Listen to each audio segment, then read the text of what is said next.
Supreme কোর্টের প্রধান বিচারপতি মহামান্য বিচারপতি সঞ্জীব খান্না এবং পিভি সঞ্জয় কুমারকে অসংখ্য ধন্যবাদ।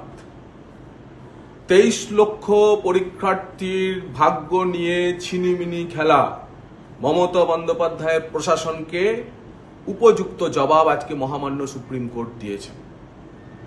2016 সালে স্কুল সার্ভিস কমিশনের টিচিং এবং নন টিচিং স্টাফ রিক্রুটমেন্টের ক্ষেত্রে যে 24,800-900 মতো রিক্রুটমেন্টের বদলে তারা অনৈতিকভাবে 26,000 রিক্রুটমেন্ট করেছিলেন এবং পুরো নিয়োগ প্রক্রিয়া তাকে ফ্রডুলেন্ট, ম্যানিপুলেটেড এবং টেন্টেড বলে আজকে সুপ্রিম কোর্ট জানিয়ে দিয়েছে।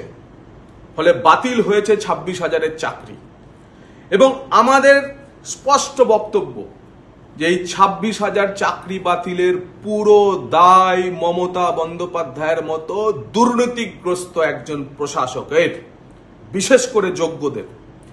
সুপ্রিম কোর্ট বারবার বলার পরেও যোগ্য এবং অযোগ্যদের বাছাই করে তিনি কোনো তালিকা সুপ্রিম কোর্টে জমা দেননি। বারবার সুপ্রিম কোর্টের প্রধান বিচারপতি জানতে চাইছিলেন যে যোগ্যদের তালিকা দিন। বোঝাই যাচ্ছিল যে সুপ্রিম কোর্ট হয়তো চাইছিলেন যোগ্যদের চাকরিটা রেখে দিতে, কিন্তু মমতা বন্দ্যোপাধ্যায় তার পিঠ বাঁচানোর জন্য সেই যোগ্য আর অযোগ্যদের বাছাই করে দেননি।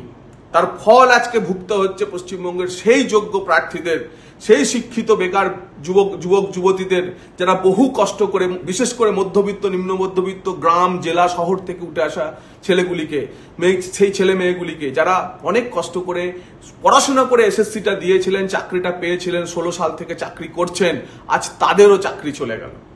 সুপ্রিম কোর্ট অবশ্য 2-3টে রিল্যাক্সেশন দিয়েছে। এক, যে সমস্ত শিক্ষক শিক্ষিকারা অন্য কোথাও চাকরি ছেড়ে এখানে এসেছিলেন তারা পুরনো চাকরিতে বহাল হবেন। দ্বিতীয়ত, যারা দিব্যাঙ্গ বা যারা বিশেষভাবে সক্ষম বা প্রতিবন্ধী তাদের চাকরি যাচ্ছে না। আর তৃতীয়ত, আগামী 3 মাসের মধ্যে সুপ্রিম কোর্ট নতুন করে রিক্রুটমেন্ট করে দিতে বলেছে এবং সেই রিক্রুটমেন্টে এই 26,000-এর মধ্যে যারা আবার নতুন করে চাকরি পাবেন তাদেরকে বেতন ফেরত দিতে হবে না। কিন্তু যারা সক্ষম হবেন না, যারা চাকরি পাবেন না, সেই সমস্ত যোগ্য বা অযোগ্য তাদের প্রত্যেককে তাদের বেতন এই টাকা রাজকোষে জমা করতে হবে।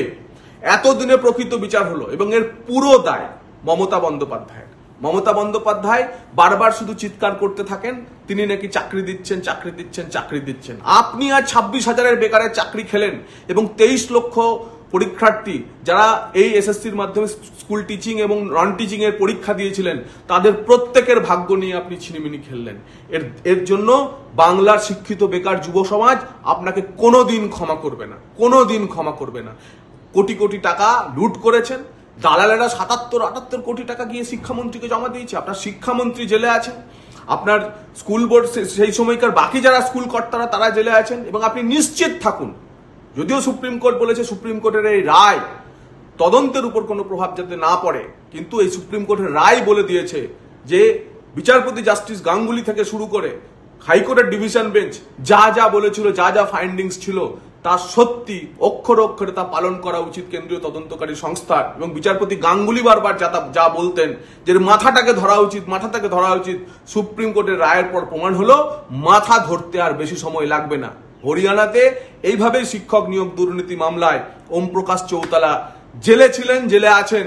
আপনি নিশ্চিন্ত থাকুন, এবার সেই সময়ও আসছে।